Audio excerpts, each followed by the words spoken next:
Well, thank you for showing up today. I am excited. This is one of my favorite things to do. Can you hear me just fine? So one thing, so Nadi, the in English, a lot of Ayurveda practitioners will change it to pulse assessment.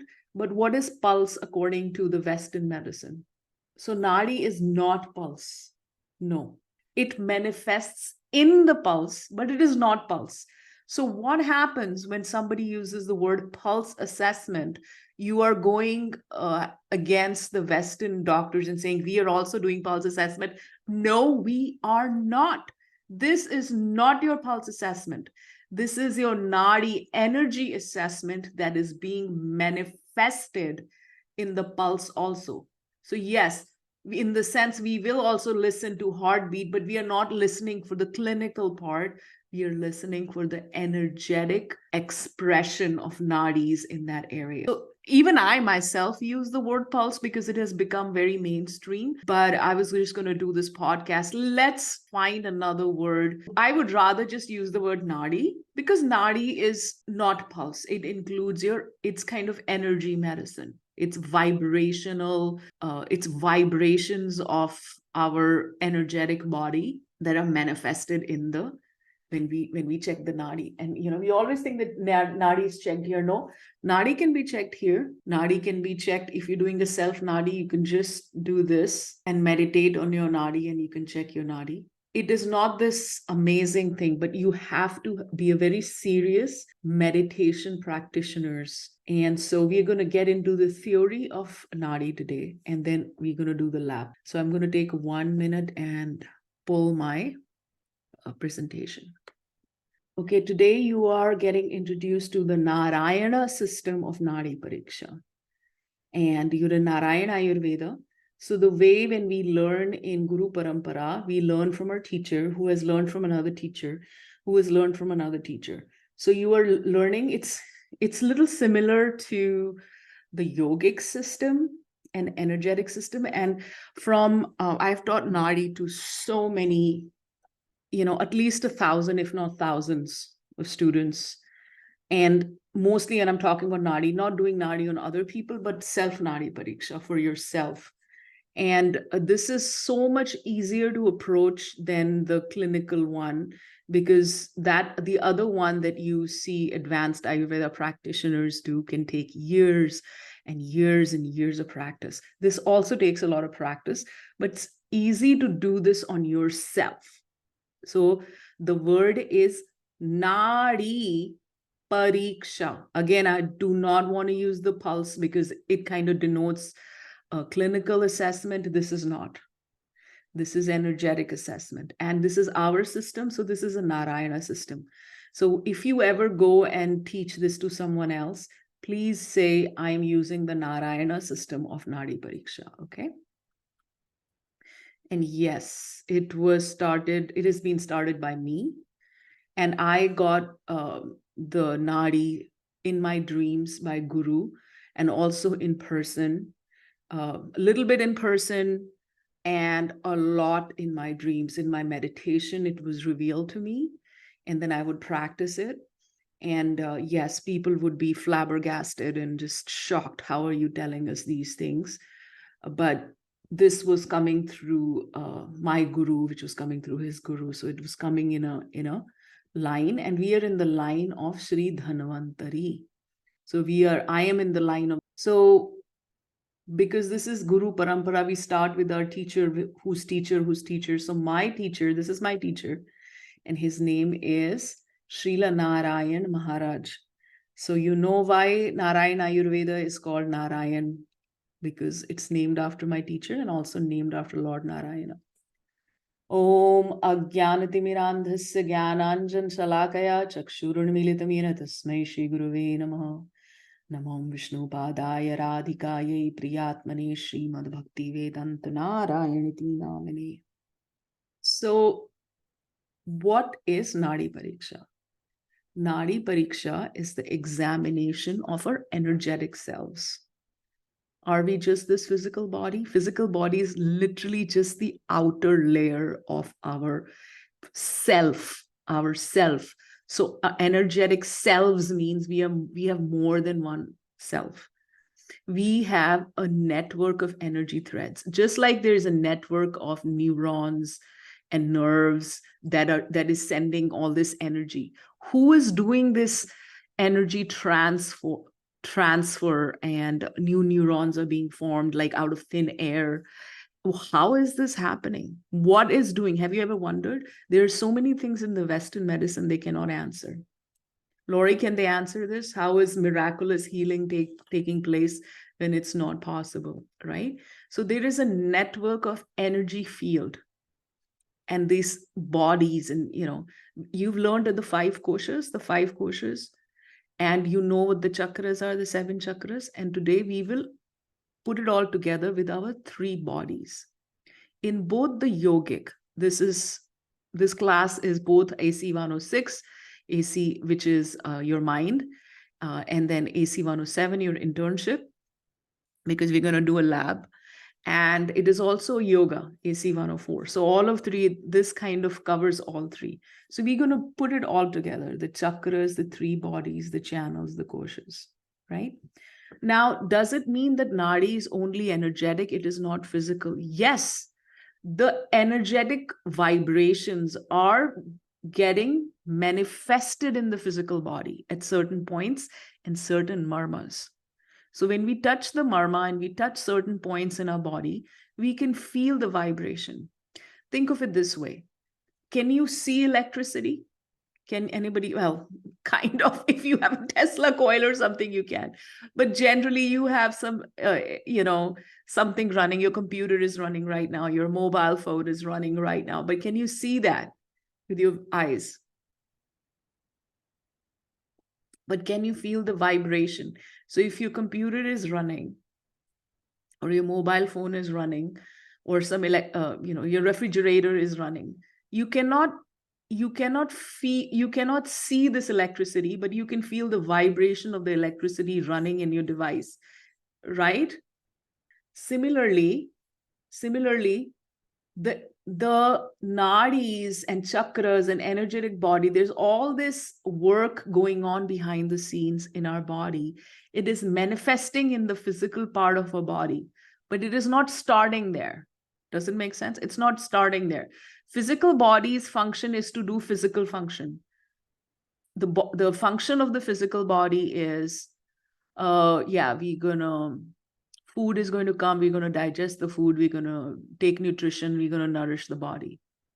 Who is, from the moment, of when there's an embryo, what is one of the first organs to develop? Do you know? How do they know a person is pregnant? They do an ultrasound. And in the ultrasound, the heartbeat comes first. What is driving this heartbeat? There is no organ, there is no blood, there is nothing. What is making the heart beat? The presence of prana, the presence of the Lord, the divine, the presence of Atma, and it is, what is making it beat is the nadi. The energetic body is present. Energetic body develops before the physical body. Does it make sense? So the energetic heart is already present. The chakras are already present. And then they are the ones that they're manifesting. Does it make sense? So if you think of trees and how trees and plants, how do they make food? How do they make food? They use the process of photosynthesis. Is that right? So if you have a little, how does a plant or a tree grow really big? So if you like gardening and you put a little plant in a pot, right? You would say, oh, it uses the nutrition in the soil, but that would be correct. But then if it was to use all the nutrition in the soil, then there'll be no soil left, right?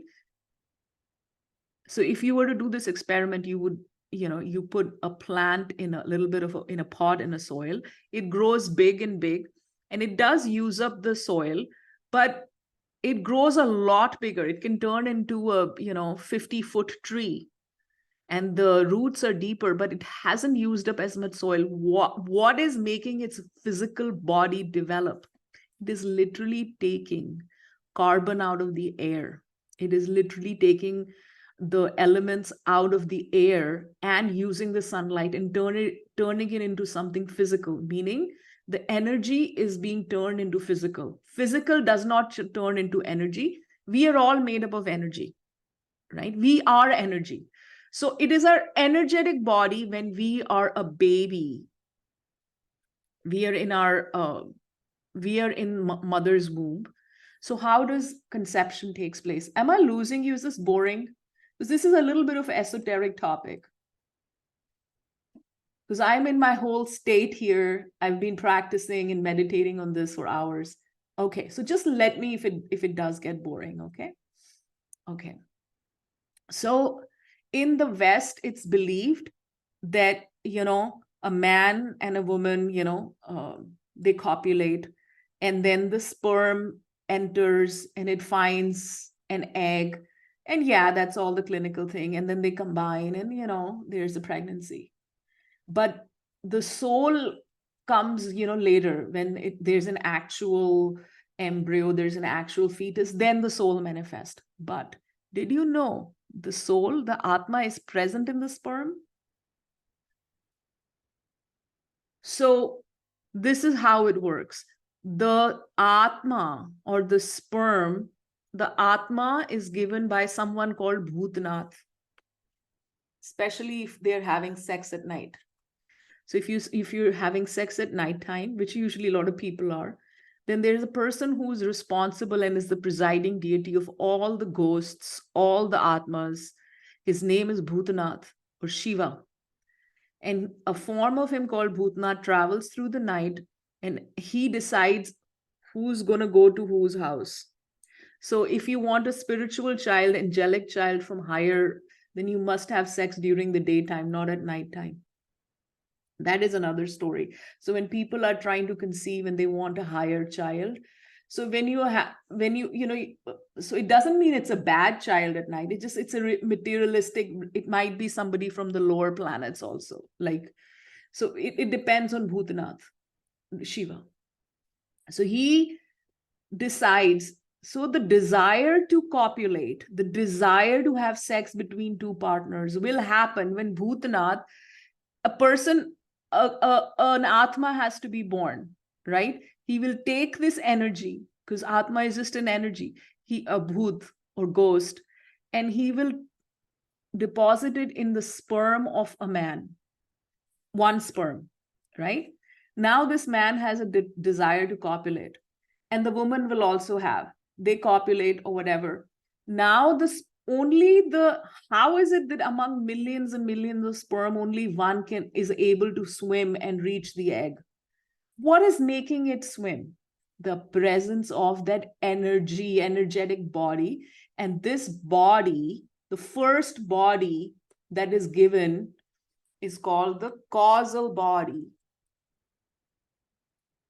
In English, sometimes they use the word karma body, causal body, but this is the presence of Atma, that energy Atma that Bhutnath has given in the sperm that is making it swim. Millions among millions, one of that sperm is finding the egg. Now they are combining. An egg is giving the nourishment, and between now there is an embryo, and it of course starts dividing. And because Atma is present, the causal body is already present, an energetic body is already present in the embryo. So and that energetic body expands first. So clinically, 2 cells will become 4 cells, 4 cells, 6 cells, and exponentially they keep on dividing. And these are, what are the cells called in a baby?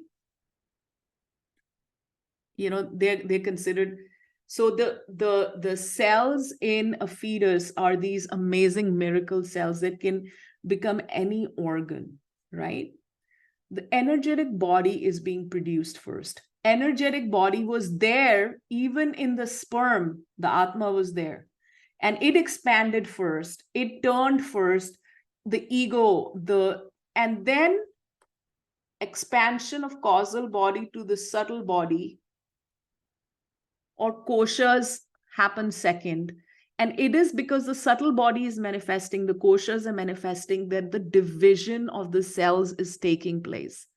If the energetic vibration in body is not there, it is not going to happen. That's why the heart is, that pumping of the heart, the heartbeat, who's making it pump? The nadis are making it pump. The wheel, the nadis, the chakras, the wheel of the prana is making it pump. Prana is being circulated by, think of it as a fan.